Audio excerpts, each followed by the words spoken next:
Hello, my name is Alyssa and this is the basics of creating audio for video games. So a little bit about me. I've been an audio designer for games since around 2014. I've worked on quite a few titles that have been developed here in the New York City area, such as Blackwell Epiphany, Pixel Prison Blues, and Just Cause 4. I'm also a music teacher. I teach grades 5 through 8 at a school in Hoboken, and I teach music tech classes here at Bloomfield College, where I'm shooting this video today. In addition to all that, I'm also the conductor, music director, and founder of the Montclair Gamer Symphony Orchestra, which is New Jersey's only community-based orchestra dedicated to playing nothing but video game music. So, what are we going to be learning today? Well, through the course of this talk, I'd like to teach you all quite a few things about audio.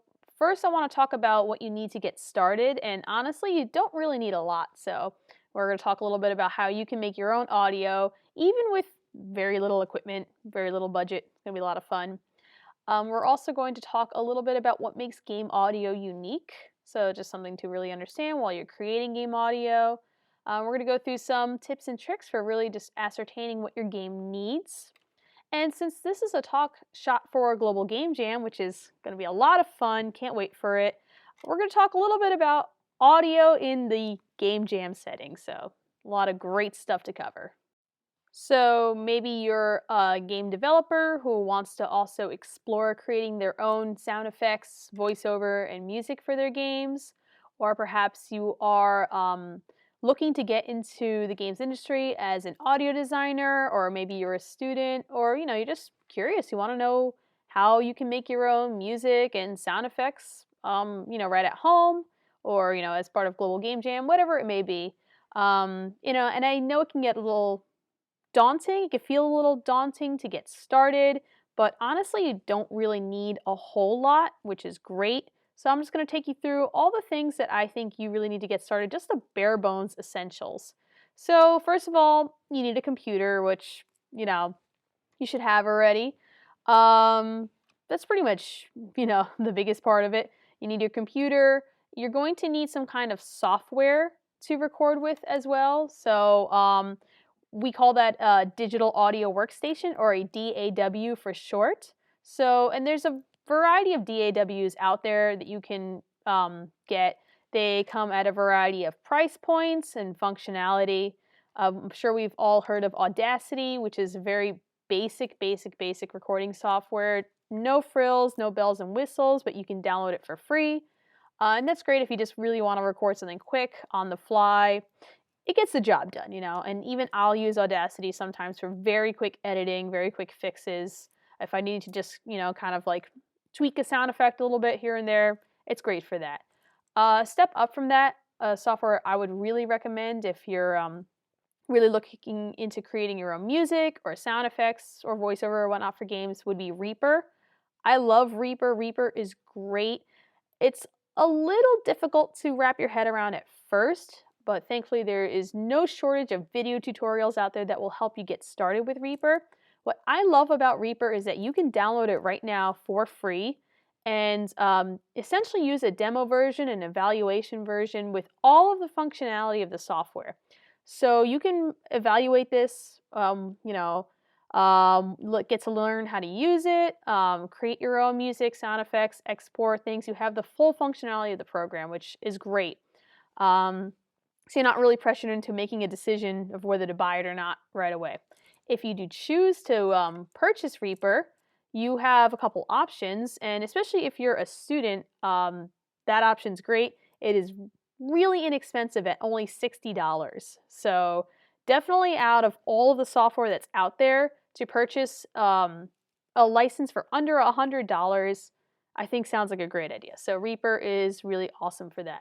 There's other softwares out there too. If you're a Mac user, you probably have GarageBand preloaded onto your computer, which, it gets the job done. I think GarageBand is also very accessible and very easy to use. So there's another option. Moving past that, if perhaps you are looking to get into the industry as an audio professional, you might want to look into some other software. Again, I think Reaper honestly gets the job done. I think Reaper is great. A lot of people who are audio professionals swear by Reaper and they love Reaper, But there's a few other options too. You have Logic Pro, which is unfortunately Mac only, for about $200. I love the functionality of Logic Pro, especially for music making as well. So if you're looking to get more into the compositional side of things, I think Logic Pro is the way to go. Reaper, you can make music with that, but Logic Pro really has a lot of like built-in ways to create music, to even very easily sequence your own music as well. So there's that. A lot of people swear by Pro Tools, which it's it's great software. You can't really go wrong with it, but it is also very expensive. So consider that as well. Consider your price point and consider what you want to do with your audio. So to recap, Reaper for about $60 for a license. You can create and record sound effects, voiceover. You can create music. You can record music with it too, but at least not out of the box. It doesn't have too much for sequencing your own music. But if you are looking for something that's cross-platform, Mac and PC, inexpensive, that you can dive into and learn how to use thanks to online tutorials, Reaper is definitely the way to go. If you're leaning more towards the musical side of things, I'd say go with Logic if you have a Mac.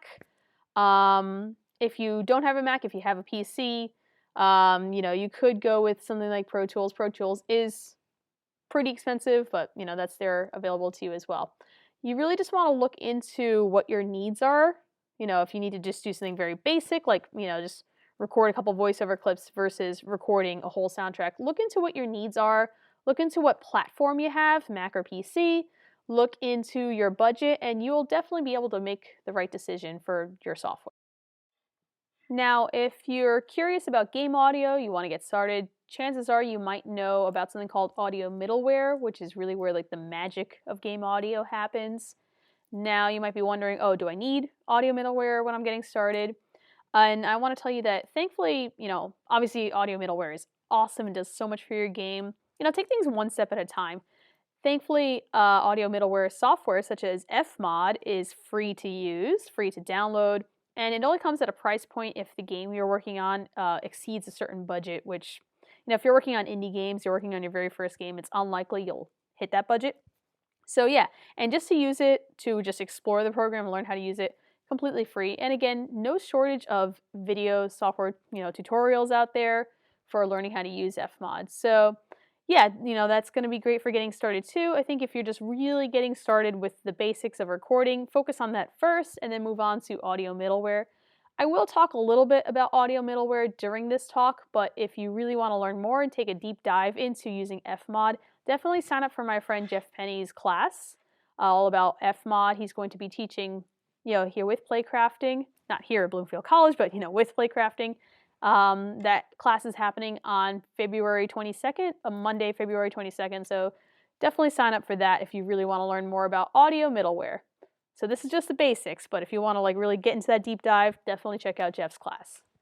As far as other equipment goes, I would also recommend a few other things in terms of hardware.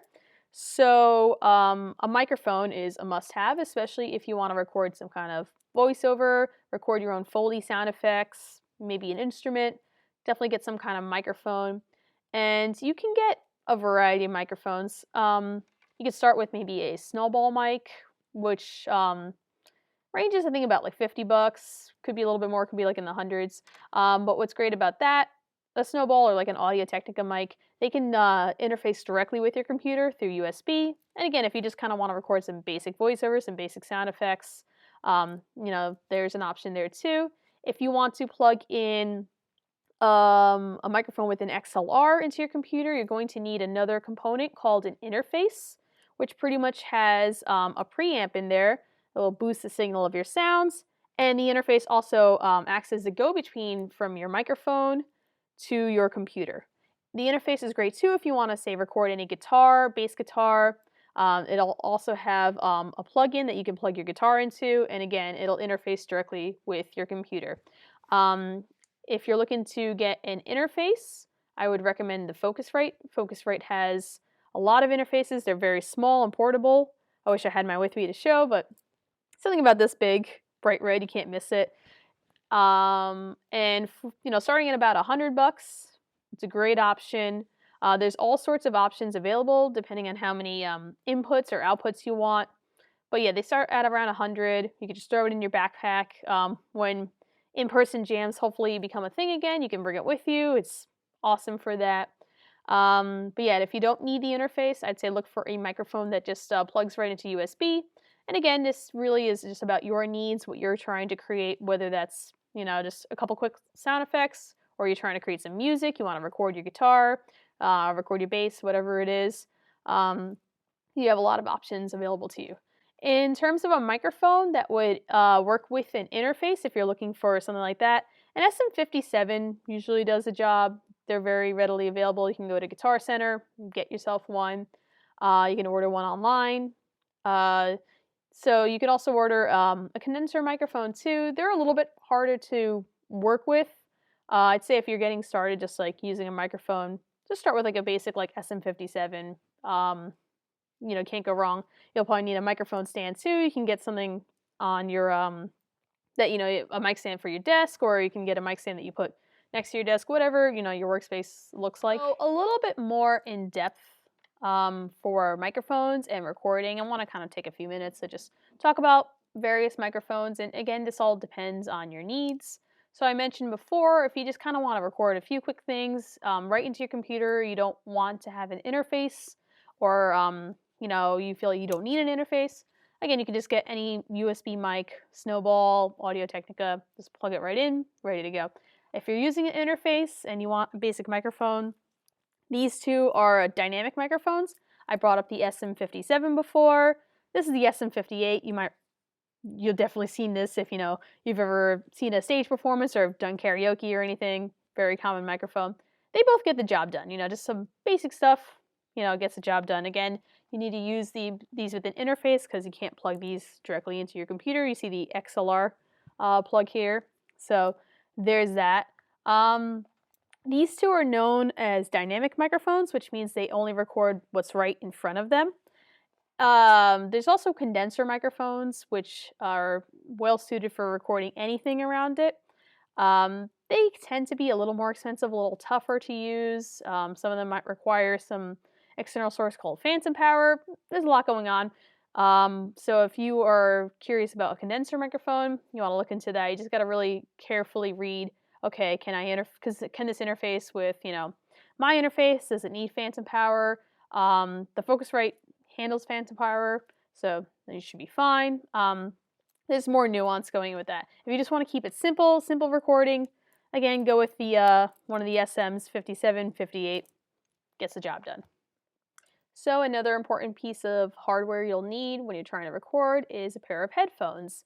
So you want to make sure that when you're recording that you're not getting any extraneous noise around. You can hear what you're recording clearly, and you can listen back to what you're recording clearly for when you need to edit. So you don't really need to spend a lot of money on headphones. I have Sennheiser headphones here that we let our students use here at Bloomfield College. I don't think they cost much. I think they're about $50. They're pretty decent. They give you a decent idea of the sounds. What you're looking for is a pair of headphones that really doesn't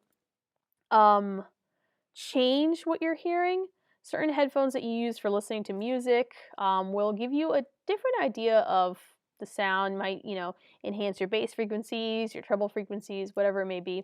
So you're looking for a pair of headphones that, we refer to as being flat, where they don't really change what the sound inherently sounds like. You don't have to spend a lot of money to get a good pair of headphones, a good pair of mixing headphones, studio headphones. You can start at around $50 for those Sennheisers that I just showed. If you want to spend a little bit more, you can get a decent pair for about $100 as well. So lots of brands out there. Just definitely explore what's in your budget. Look for something that's like over the ear that you can, you don't want earbuds. You want something that's over the ear. And yeah, just a quick search on, Guitar Center, Amazon for some studio headphones. Now, if you're looking to specifically make music as opposed to just sound effects or voiceover, you'll need a few more things. You'll need some kind of instrument. So if you're a guitar player, you get your guitar, you get your interface, plug that right all into the computer, and you can just record from there. Another thing you might want to look into getting as well for music creation, for sequencing music, is a MIDI controller. I would highly recommend having that in your arsenal as well. So There's all sorts of sizes, price points again for MIDI controllers. You can find some that, are about this big. You can find full keyboard controllers depending on what you really want. So take a minute and explore some price points, size, whatever you're looking to get. So yeah, you pick up a MIDI controller and then you just plug it right into your computer. On the software side, within your DAW, you'll need something called a virtual instrument, and DAWs almost always come with them, just not Audacity, which is like very basic, but every other DAW will come with a few basic like piano sounds or whatnot. That's a whole other thing too, is exploring instrument libraries, virtual instrument libraries.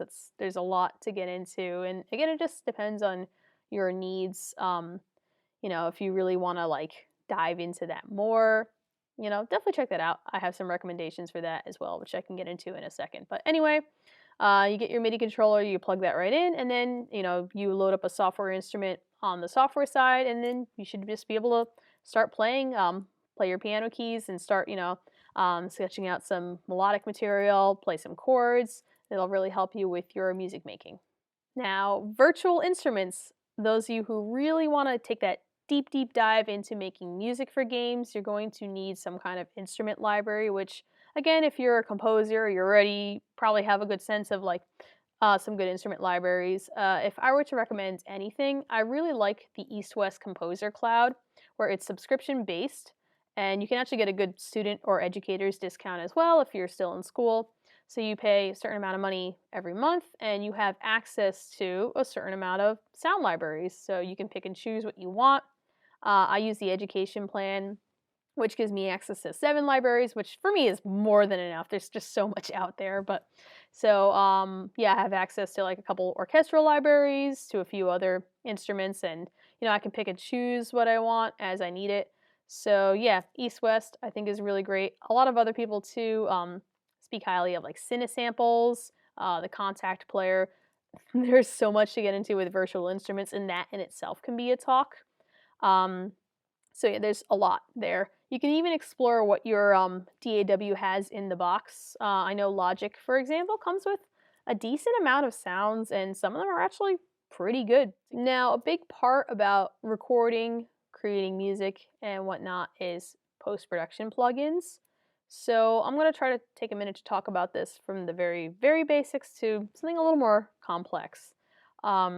So say, you're just doing some very basic recording, you got your Snowball mic or your Audio-Technica USB mic, you plug that in, you want to just say a few quick things, record a few quick sound effects. All right, so what do you do with it next? You are going to want to spruce up the sound a little bit, clean things up a little bit. So what I would recommend, and these plugins can be found in, whether you're using Audacity, Reaper, Logic, whatever program you may be using. What I would recommend is running a little bit of EQ on it, which is equalization. EQ helps you really just like fine tune the frequencies of your sounds. And, there's a lot to get into with that. But, sometimes you might find your sound to be like a little heavy on the bass side. Or maybe like, there's like a little like obnoxious high-end overtone in there you want to kind of like whittle out a little bit. So EQ will help you with that. Reverb is great as well. Reverb gives you like a little sense of not a little sense, but a sense of space. So reverb simulates reverberations within a space. So like adding a little bit of reverb to any of your sounds just goes a long way. There's also compression as well. Compression, if you're new to audio, might not be something you really pick up on, but it does help clean up your audio just a little bit. So those are the very, very basic looks at 3 effects. Now, if you're looking to do this on a more professional basis, you'll definitely need some good plugins for, your post-production work and everything. And, I just talked about reverb, EQ, compression. Those for me are like the 3 basics. They're like your bread and butter. And I like to really explore what I can do just using those effects, and then just kind of go a little crazy if need be and add some stuff later on. But, I really like to just get into those effects. And with any software you purchase, those effects are going to be included right in the box, like I said. When I say right in the box, I just mean it's like right there with the software. And if you want to look into some others, I think just getting a really, really, really good reverb is just the key. I like Sound Toys reverb a lot. I know with some of my virtual instruments, such as East West, it comes with its own reverb, which is really cool too. But I think my favorite one is definitely the one that comes with the Sound Toys suite. So I'd say get that one. But you know, um, talk to your other audio friends, other people, get some good recommendations. There's so many good reverb plugins out there. There's just no shortage of them. And just having a really, really good reverb plugin will go a very long way with your audio design. All right, so how do you get started recording? Well, you got your microphone, you plugged it into your interface, or you plugged it in directly to your computer. You launch your software, you're ready to go. You got your settings good to go. You want to make sure that your audio input is set to whatever your microphone is. So usually go to like your preferences or whatever the equivalent is on Windows. I'm sorry, I'm a Mac user, so I don't always know, but you go find your preferences, your setting for the program, and then just make sure that your audio input is set to, again, whatever you're using to record. So if it's a microphone that plugs directly into the computer, that should pop up when you look for your audio interface, or your audio input rather. If it's something coming from an interface, you should see the name of the interface pop up, and then you just select that. So anyway, you select your audio input. Your audio output could be, whether you're plugging headphones directly into your computer, your direct out, whether you're plugging headphones into your interface, so your interface name. So, select the appropriate input, output. And then that's what you need to do just to kind of get things set up. So you set up a new file. I like to always save beforehand because you never know what could happen. You save, you get everything good to go. You create a track to record onto. You're going to need to have a track of some sort to record onto. So you should usually see like a track option at the upper bar of your software. Click track, new track, whatever it may be. You want to make sure it's an audio track because you are recording audio directly. So you do that. Then before you record, you should always test your levels. Most microphones, whether you're using the interface or plugging directly into the computer, will give you some sort of option for increasing or decreasing the gain, so pretty much how sensitive the microphone is. So you want to make sure that you adjust the levels to the correct sensitivity. And the way you do this is you just talk into it, or if you're creating some kind of sound effect, try to replicate your sounds into your microphone. You want to make sure that when you play your sound back initially that it's audible enough that you can hear it. Now, what you need to be aware of is something called peaking, and peaking is when the signal comes in too high and it just starts to distort and crackle and all that bad stuff. We don't want that. So how do you monitor peaking? Within any DAW, again, whether this is Audacity, Reaper, Logic, Pro Tools, whatever you may use, you'll see something called a meter. And you'll even see this too if you use something like OBS. I just say that because I'm using OBS right now. You'll see something called a meter. And you'll often see like a green region. This meter can go left to right or up and down. You'll see like a green region, which is good. Your signal is not distorting. You'll see a yellow region, which is kind of just a warning like, hey, you might be peaking, just be careful. I'm looking at my thing right now, and it's, when I get a little loud, it peaks just a little bit. So we want to be careful of that. And then if you see red, this is like, stop. You are peaking, you are distorting. You do not want that. So if you see that your sound is hitting that red part of your meter, you gotta either adjust your gain, or you just gotta be careful. You gotta speak a little quieter if you're doing voiceover. You gotta like maybe play with the distance of your microphone. That helps too. So just like make some adjustments, whether that's standing back from the mic a little bit, bringing it closer if you're not loud enough. Play with the gain input and all that, and just make sure that when you record that you are consistently in the green. You're not hitting red by any means, because again, that's peaking. So yeah, in order to test your volume, what you should do is record the loudest thing you're going to record and the quietest thing you're going to record as just a test, to make sure again that the quietest thing is audible, but the loudest thing does not peak and distort. Another quick tip for recording is to record just a little bit of room noise, a little bit of that kind of like silence, get that into your recording as well. You may or may not implement this, but if you're using something later on called a noise removal plugin, it's going to need to kind of test against that room noise, that dead silence, in order to remove noise from your recording. So it's just always good practice to record a little bit of like empty space. Even if you're not using a noise removal, you're going to want to cut your sound nice and close to the source of the sound, and you never want to just like abruptly make cuts, because then the sound won't, start and stop naturally. You won't have that kind of like very natural like attack and like, decay to your sound. So always make sure there's a little bit of silence buffering the beginning and the end of your sounds when you record as well. So when you're done recording your sound, whatever that may be, I talked a little bit about post-production plugins, kind of cleaning up the sound a little bit. There's quite a few things you can do. You can just, again, you want to cut out any extraneous silence, not so that your sound is abruptly coming in, but just, that way you don't have any like extra, especially for, when you're putting your sound into a game. You don't want any extraneous silence padding at the beginning of the sound. You want the sound to come in very naturally, not abruptly, but you don't want to like take up any extra time, especially if you're trying to sync your sound to some kind of animation or action in the game. You want it to start right away, So you're gonna want to learn how to like do some cuts with your sound, some fades. These programs, they're pretty easy to learn how to do basic operations like that, no matter what software you're learning how to use. In addition to that, you can implement some post-production plugins if need be. There's plenty available to you for that. Once you're done, editing your sound, cleaning it up, doing all that good stuff, you're going to want to export your sounds. Now, in Audacity, it's pretty easy. Go to File, Export. Pretty much any DAW, you'll see options for exporting your sounds under the File option in your menu. And yeah, in some DAWs, it's referred to as bouncing the sound. Bouncing is just the same as exporting, and that just comes from like, recording studios way back in the 50s and 60s when they only had like 2-track recorders, and they had to literally take the sound from one tape and play it into another, so then they could record another instrument on the first take. So bouncing it's just pretty much exporting the audio these days. So yeah, once you're done, recording your audio, cleaning it up, doing your post-production stuff, you're going to want to bounce it out. Now, file formats, you have a lot of options for file formats when you're exporting audio.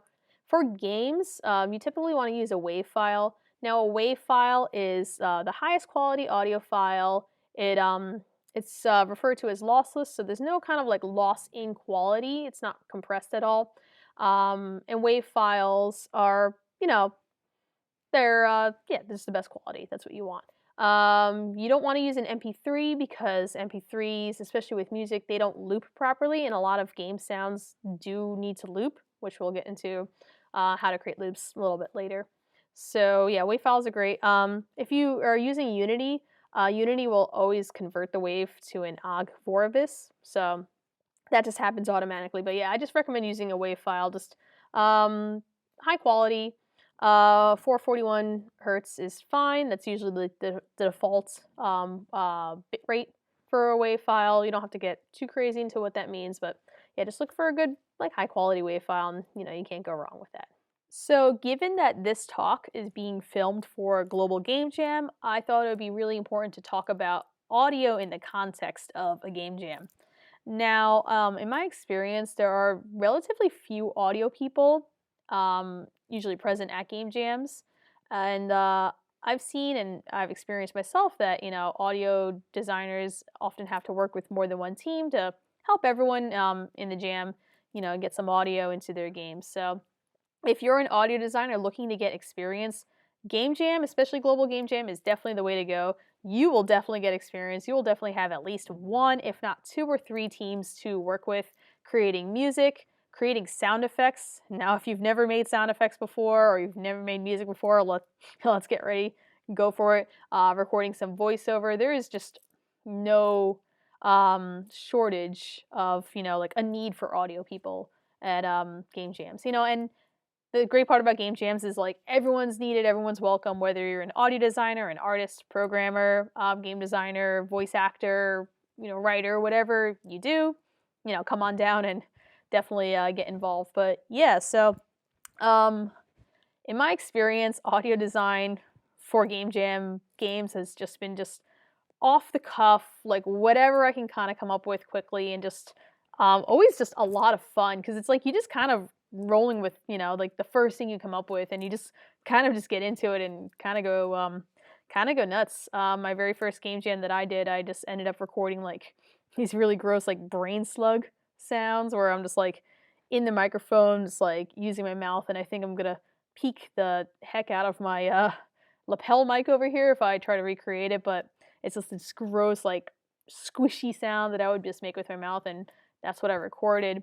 Last year when I worked with my team on Renovate My Heart, which is just this crazy dating sim that me and my team made last year, I ended up making a track for like the goth character in about 10 seconds. I just kind of recorded some like dark sounding chords that followed a minor scale and just kind of put it all together really quickly. So, whatever you can just come up with, just roll with it. So you'll be working very quickly, but that's where I think you'll really come up with some awesome ideas. So yeah, game jams are a lot of fun. Again, in my experience, there's been kind of a shortage of audio designers at game jams. So definitely, if you're an audio designer, definitely try to find a team or two to work with. If your team does not have an audio designer, definitely see who's there and get to know, who's there and have them work on your team. If you're on a team and, there's you're really having trouble finding an audio designer because they're busy with other projects or whatnot, and you want to create your own sounds. Again, you have a lot of stuff available to you. Even if you don't have a microphone available to you, like I said earlier in the video, you want to just like use your phone to record something. It's there. You got to kind of make do with what you got. So yeah, hopefully some of the stuff that I cover in this video later on can help you out with that as well, no matter your experience level, your equipment availability, whether you're working with a designated audio person or you're trying it out for yourself as a programmer, artist, game designer. No matter what that is, there is definitely a chance for you to get to experience audio design, and it's so awesome. It's great. So game audio is very unique when compared to the audio you might hear in a movie or in a TV show. And it's because game audio is really based off of the player's interaction more than anything.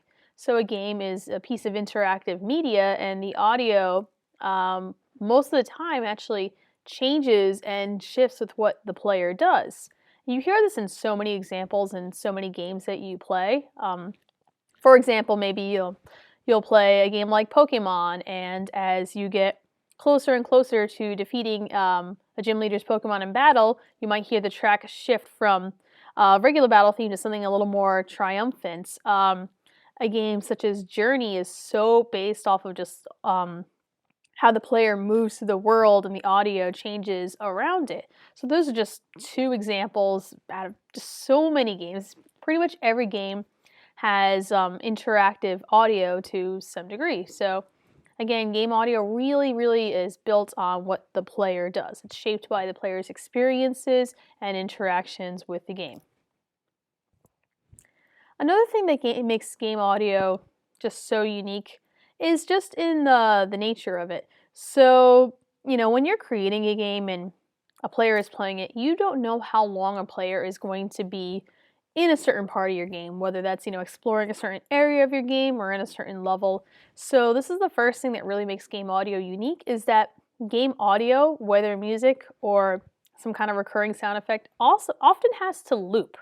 So this can be a challenge when creating game audio, is learning how to create looping audio, and I'll get into that in a little bit, but that is one thing that's very unique about game audio. Another thing is that games have finite memory, so you need to work with that as well with your audio when creating loops, when creating audio files and everything, so that's another challenge to think about. Depending on the kind of game you make, perspective can be a big factor in your game audio as well. So the player is going to hear a sound from just sort of like, it's going to sound different depending on where the player is experiencing it from. So if the player, say, is behind a wall and there's a sound coming from the other side of the wall, that sound's going to maybe be a little more muffled, a little different sounding. Whereas if the player was in the same room as the source of the sound, it would sound more clear or more cleaner. So perspective makes a huge difference in game audio as well. And again, that interactivity is just so huge. That like the player moves around through the world, does something, the music might change. You might hear some sounds guiding the player. There's just so much to it, so much that makes it just so unique. So just remember at the end of the day, if you're really trying to think about what makes game audio unique, is that a game is really about a player experience and the audio is no different. So when talking about game audio and what makes it unique, I always like to share my experiences working on Just Cause 4 and how we worked on the soundtrack for that. So for example, a lot of the battle themes that are in the game, it's actually made up of these little segments, these short, like 4 to 8 bar segments. And what happens is that through the use of audio middleware is the game is actually randomly selecting one of these segments. So what happens, the timeline is, battle starts, you hear kind of an intro stinger that fades into part of the track, again, which could be like just a 4 to 8 bar, maybe 16 bar segment as well, that just, plays through. And once that segment is done, the audio middleware will select another, segment of the song, and we'll jump over to that next. And that is a random selection. So say we have like an A section, a B section, C, D, E, F, so on and so forth. I might start on A and then hop over to C and then hop over to E and then back to B and then to D. So that in itself is really cool, but there's so much more to it than that even. So depending on how many enemies are on the screen with in Just Cause 4, will actually also trigger another event in the audio where if you have more enemies on screen, the music will sound a lot more intense. And if you have fewer enemies on screen, the music will kind of just play a little more of like a low-key version without so much of like the loud horns and like the violins and stuff, just kind of play more like the low-key, lower synth sounds, the cello, the contrabasses, stuff like that. So kind of just like drop down to a lower intensity version of the song.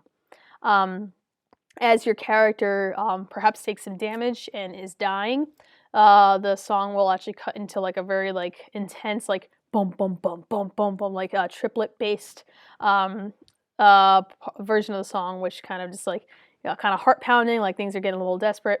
And then if you choose to leave battle, which you can just kind of at any time run, escape the enemies, you'll hear an exit stinger and then back to silence. So the song is built in these like big segments, these big like kind of like horizontal segments, also crossfade into lower and higher intensity versions. And then it'll switch over to, just kind of like that, oh, this is it, I might die kind of theme, which is like really big and intense. And then as you heal, it'll go back to the regular battle music. So point is, there's so many different segments that create the song, and it's just a unique experience every time. And by doing that, we're able to kind of create like a very just like unique battle theme. Never sounds the same twice, and that's something you really want to think about when you are creating game audio. So hopefully you learned a little bit about that from like the kind of Just Cause 4 behind the scenes I just gave you. So I talked a little bit about memory constraints in a game as well, and this really comes into play, I think mostly with like recurring sound effects. So say footsteps, for example. If you're listening to your own footsteps as you're walking, each footstep is going to sound unique. However, when recording sounds for a game, there's only so much you can record. You can't feasibly record hundreds and hundreds and hundreds of footsteps. So what do? Maybe you'll record about 6 to 10 of them. But then, if you're just looping that can kind of get old quickly. That can kind of wear on the player's ear because they kind of just hear the same thing over and over again. So again, this is where audio middleware really helps out, is you can actually run a script essentially on those footstep sounds to make each one sound unique, very like varied in like nuance and velocity and pitch. And you can really control this amount of nuance. Do you want a really big difference between each sound? Do you want a very subtle one? So little tips like this really are what helps save on memory of a game. Another example where you can take this into consideration as well is, say with like a big looping ambiance, you might have your player in a part of the game where maybe they're like in a city somewhere, or they're just kind of like, there's this big environment, there's a lot going on, a forest or something, there's just a lot of sounds playing, and you might have like a looping background track. Now, you don't want just like a quick like 6 or 10-second loop, because then again, the player's going to know after a while that, okay, this is the same 10 seconds being looped over and over again. You want it to sound unique. So, a tip you can do with that, without having to record way too much material, is, maybe record about 30 seconds to a minute of like, kind of background noise, and then have other loops layered in over it at varying lengths. And, you can have them even all playing at once, in your engine. So they'll have different loop points and different starts and stops. So, the effect would be that, like, they're all playing at the same time, and that because they're starting and stopping at different times, you're just creating a unique loop of sorts every time. So little cheat code, there too, just for creating something that sounds really unique, but doesn't use so much memory. All right, so I've spent a lot of time talking about audio middleware and using that term and kind of throwing that around. So what exactly is audio middleware? Well, audio middleware, think of it as kind of like the bridge between the audio creation and the implementation of the audio, putting it into the game. So kind of the bridge between the audio side and the programming game side. Audio middleware makes it really easy to really just like create dynamic audio, which is another term you hear a lot in games. That's audio that really just reacts to what the player does. So for example, a software such as Fmod, you can download that for free, and you can use that to create some of the variants that I was talking about. For example, with the footsteps that I was talking about earlier, you can use Fmod to create some variants there, so each footstep sounds unique. You can use Fmod to create interactive music segments, systems rather, like what I mentioned with Just Cause 4, where the audio will jump from one part to the track to the next and crossfade, and that is all readily available in Fmod. So the idea is that whether you're an audio designer or a game programmer, no matter what you do, you should be able to easily use Fmod and be able to really easily figure out ways of creating these audio systems. Fmod will export some data for Unity or whatever engine you want to use. I know Fmod works very nicely with Unity, so pretty much what it spits out is just some data. You bring that into Unity, and there you go. There's your interactive audio. I know it's a very quick version of what it does, and again, if you want to learn more about Fmod, there's so much to get into. You should definitely check out Jeff Penny's class, which is again going to be on February 22nd. Here with Playcrafting, so definitely sign up for that. And yeah, Jeff's going to really take a nice deep dive into Fmod. So we talked about what makes game audio unique. We talked about how to get started with recording and the equipment you need. We talked even a little bit about audio in the context of a game jam. So this next part of this talk, I really want to talk about how to really figure out what your game needs, or if you're an audio designer, how to work with a game developer to help them figure out what their audio needs are. So I want to break this down in terms of sound effects, music, and interactive audio as well, to kind of just cover all of those aspects. So first, with sound effects, I think it's really important to just be able to go through your game, no matter what step of the process you're in, or if you're still kind of drafting things out, world building, all that, just kind of go through and think of everything in your game's world that's going to make some kind of sound effect. Now, don't neglect UI sounds either. Those are also really important. So you're always going to want to have some kind of set of UI sounds. But, as you're playing through your game, maybe you might see some like enemies or other creatures you interact with, or, whatever like magic spells you might be using, weaponry, any of that stuff. Ambient sounds, footsteps, whatever is making some kind of sound or you expect to make a sound, you want to be able to figure that out and write that down. I like creating an asset list, just a very organized spreadsheet, which I think is great. It helps you really track what you need in your game. It makes it easy to figure out costs and whatnot later on, and it's great for sharing with an audio designer too, so they can see very clearly what is needed from your game. So yeah, you're going through your game, figuring out all your sound effects needs. Pretty straightforward. You also might want to think about some sounds too that might not necessarily be tied to anything in your world, but might be sounds that can guide the player. A lot of audio is there to help guide the player, especially if there's some kind of exploratory aspect of your game. think about that as well. And some of the sounds too might just be played just to even just gratify the player, let them know that they've done something correctly, that they've solved a puzzle, that maybe they're off track. You think about like Legend of Zelda, for instance, that iconic theme that you hear whenever you solve a puzzle, and that's just so gratifying to the player. And those are sounds that you might want to consider using as well if it applies to your game. So that's sound effects, pretty simple. As far as music goes, a little bit more of a complicated thing. You want your game to have like a really unique soundtrack that really is just like, yeah, you think of the game, you think of the soundtrack, like, really just like makes sense for your game. And there's so many composers out there that you can work with. So if you're trying to figure out what your game's music should sound like, chances are while you're building out your game's world, you can think about like the setting, you can think about the genre of the game, you can think about the characters, the tone, the artwork, like what does it all look like? What does it all like invoke? What does it all feel like? And from there, you might have a good sense of whatever soundtrack you need. You might feel like, oh, this is kind of like an upbeat, fun, sugary anime game. So you want something like light and airy and poppy and cute like that. Or you can see like, okay, this is like a really dark puzzle platformer. So I want something a little more like horror, ambient sounding. Whatever your game's needs are, you should be able to kind of see early on, depending on like the unique style and voice of your game, all that good stuff. If you're looking for a particular audio designer, you might want to go and just review some people's portfolios or ask for portfolios. You can, a lot of composers are very like multifaceted, but some composers definitely specialize in one style over another. So, it might help to find a composer that really kind of fits what you're looking for. So yeah, you might have a lot of portfolios to go through and everything, and if you can really hear that they are like hitting a style that you really like, that you think they do it really well, then proceed. Talk to them, see how you get along with that composer, see if you can work together, and hopefully if all goes well, you'll find yourself the right composer for your game.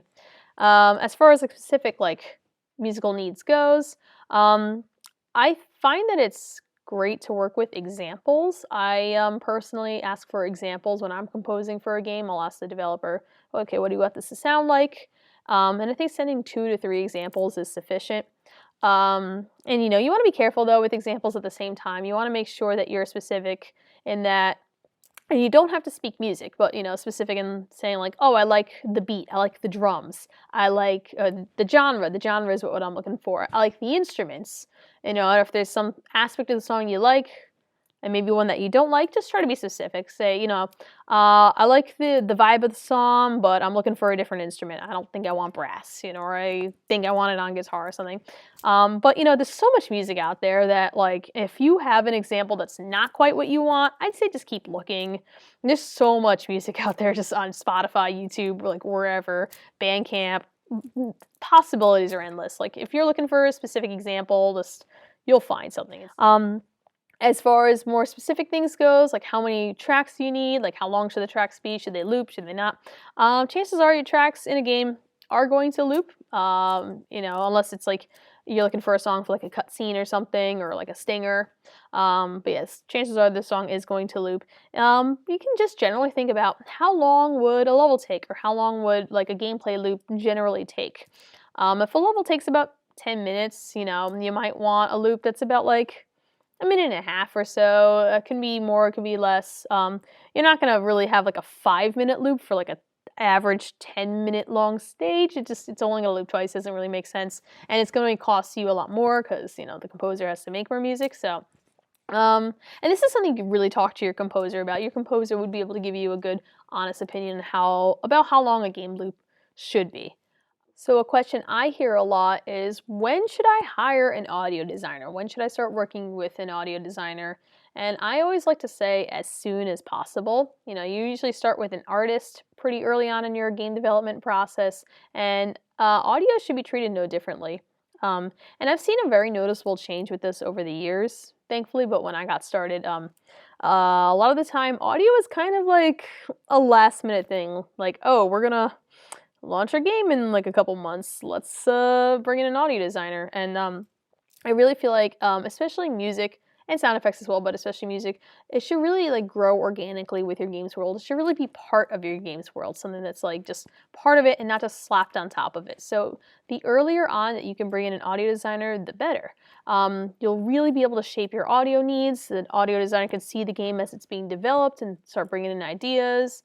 And yeah, it just makes a lot more sense that way. You can like really work with your audio designer instead of again calling in someone last minute to kind of throw some stuff in. Sometimes, you know, you might be in that situation where you've created a game, have everything ready to go, but you just need some sound effects and you have to call someone in last minute to do that. And that's fine. Like, you know, maybe you're making like a little educational mobile game or something like that. That's totally valid as well. It really depends on your game, but if you can help it, definitely try to bring in an audio designer as early as possible. So we talked about sound effect needs, we talked about music needs. So what about interactive audio? What about having to use FMOD, dynamic audio? Does your game need that? Sometimes if you're working with like a really, really simple game, you might not need FMOD, I don't believe in using something if you really don't need it, just kind of work with what you have. But if you're making just a game with any amount of like player interactivity where like, you might need songs to switch on the fly, or you might need to like incorporate some idea of perspective in your game, then you're going to want to use FMOD. FMOD just makes things so much easier rather than having to like program and script everything yourself. FMOD is great too because your audio designer should be able to use FMOD easily. FMOD is actually built to look like a DAW, so the idea is that an audio designer can just hop over to FMOD and be familiar with the interface already. So, it's important to look at your game, and if you decide you need FMOD, that's great. Again, chances are most likely, depending on the game you're going to make, you're going to want some kind of interactive audio. That's really just a big hallmark of game design, is having interactive audio. So, it shouldn't be anything that's too daunting. FMOD actually is very reasonably priced as long as your game falls under a certain budget, which I think I said before was a really obscene number. I think it's like $150K or something is like the threshold for that. So if you're in that range and you want to implement some FMOD, definitely go for it. And and there's so many uses, so many games that I know will use FMOD, and you don't have to just be making a 3D game. You can be making a 2D game, any kind of game. And if you want to have some kind of interactive music, if you want to create some kind of variance and say recurring sound effects, you want to add some perspective to your sounds, FMOD is definitely the way to go. So we talked about loops, looping audio, and looping audio is integral to game audio, again, because you don't know how long a sound needs to be played for, or a music track or whatnot. So there are a few methods for creating loops, and I'm going to share my favorite method. And again, there's plenty of other methods out there. If you look online, you might find one that you like better. By the way, if you are a Logic Pro user, I have always found that Logic Pro has found some way to mess up my loops. It's been very hard to create a successful loop in Logic Pro, so I prefer using Reaper actually for my loops. So anyway, what I do is I'll take my sound effect and I'll trim part of the beginning, and I'll trim an equally lengthed segment from the end. So say it's like 1 bar from the beginning, 1 bar from the end, 2 bars from the beginning, 2 bars from the end, whatever it may be.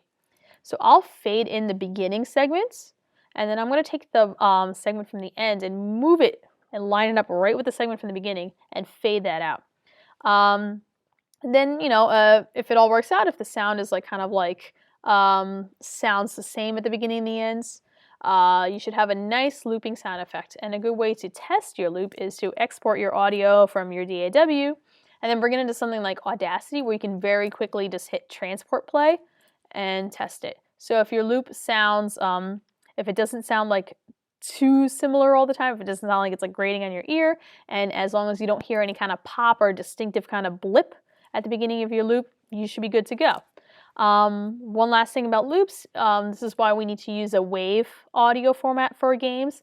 If you try to loop an MP3, it does not loop. This is the nature of MP3s. They are not lossless, so there's always inherently a little blip at the beginning of the sound, and MP3 will never loop seamlessly. So always make sure that if you're looping your audio, and in general, just make sure you're using WAV files. So I think I've covered a lot here about game audio. One last thing I really like to talk about and promote is just harmonious communication between audio designers and game programmers, everyone else on the team. So a few quick tips for how to really work harmoniously, little music joke there, with your audio designer, you want to make sure you're including them first of all in like meetings about the game and whatnot. Especially if it's like, you know, everyone else is there. Make sure you're talking to the audio team as well, or representative, or if it's just one person, make sure you're talking to your audio members. You're communicating what your process is with the game. You know, you're getting their feedback and whatnot.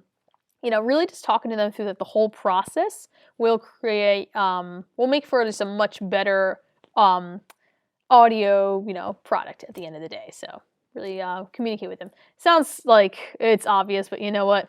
It just needs to be said. Don't leave your audio designer in the dark. Really keep in mind that when you're hiring an audio designer, you're hiring them for their expertise. So try to avoid like micromanaging them. Try to avoid like, you know, telling them how to what to do or whatever. Like, let them share their expertise with you. Let them help you with the audio, because that's, you know, what they are there to do. If you have to give feedback to your audio designer, I know this can be difficult, especially if you don't speak musician, or especially if, you know, you're not too well versed with sound effects. So a couple quick tips for feedback, both on the sound effects and on the music side. As far as sound effects goes, don't be quick to pass judgment until you listen to the sound both outside of the game and inside of the game. Chances are you might listen to a sound effect outside of the context of the game, and it might not feel right. You might say to yourself, oh, this already doesn't sound right. But if you put it in the game, you implement it, then all of a sudden that sound effect takes on new life, and all of a sudden makes a lot more sense. If you're interested in this kind of subject, I'd recommend watching The Beautiful Lies of Sound Design. It's an awesome TED Talk, and it really kind of delves into this concept a little bit more. But anyway, don't pass judgment on the sound effects until you really put it in the game. Now, as far as giving feedback goes, you know, you might want to learn just a few basic audio terms. You don't have to get too much into it, but, you know, it goes a long way rather than saying, oh, the sound is too high or too low. Say like too low. The sound is too low. Low what? Is that low volume? Is that bassy? Is it kind of like low frequencies? You know, like that. So really think about what you mean. If you're saying too low, think, okay, is the sound not loud enough? It's too quiet, you know. The sound feels a little too rumbly. It's too bassy, it's too rumbly, it's too muddy, whatever you want to say. Just, again, just learning a little bit about audio terms really goes a long way. You could also say something too like, hey, the sound doesn't really fit the animation of the character, and then send along a video showcasing that. If you want sounds to sync to an animation, exporting videos is definitely the way to go, so your sound designer can, you know, work with the video and do all that. In terms of giving feedback for music, it's a similar sort of idea as that you would hear with giving feedback for sound effects. It can be a little more complicated in terms of music, so this really is something you really want to have a discussion with your audio designer, with your composer about. You know, you might not like a certain instrument in the sound, or you might think that the sound is a little too chipper and upbeat where it needs to be a little more somber. You know, if you can speak in terms of emotion, if you can speak in terms of instrumentation, if you can really try to like get as specific as possible, and again, make this a dialogue with your composer. That's going to really help a lot more with feedback rather than just saying, oh, I don't like it, this sounds wrong, this doesn't sound right. So yeah, really take some time to listen. And again, put your song in the context of the game. You know, drop it into Unity, really like sit with it for a little bit and really see, you know, how it sounds. You might not like a song right away, but once you put it in the context of a game, it might really grow on you, and you might really realize, hey, this does fit, you know? And then that might help you with your feedback as well. But again, you just want to be specific, and you don't have to speak musician. You don't have to say, oh, I don't like this chord progression or anything. Like, you know, that's totally fine. But just, again, think about emotion. Think about, you know, does this song really like fit what's going on screen? Is the song maybe like too long for what you need? Is the song maybe too short? You want to add more to the loop? Is the song like too busy? Is there too much going on? Do you want something kind of more ambient and laid back? Do you want something like peppier? Do you want something like more like action-packed? It really depends on what you're going for. And, you know, I can talk about this all day, but again, it really just comes down to a dialogue with your composer. All right, so I hope that really gave you a good overall look of the basics of game audio. Game audio, you know, there's so much to it. There's just so much that we can really talk about. But, you know, this talk will go on all day, and we don't want to do that. So I'm including some resources here. I'm not 100% sure how that will be delivered to everyone in the terms of Global Game Jam. I think it might be just some kind of Google Doc I send out with some cool like resources and videos and learning more. If you want to talk to me some more, I would love to hear from you. I would love to hear about your game. You can reach me on Twitter or Instagram at AC Menes, and that'll pop up here somewhere in post-production, I'm sure, at AC Menes. I have a website too. If you just look me up on Google, my website should show up. Yeah, so hopefully you learned a lot today, and thanks for watching.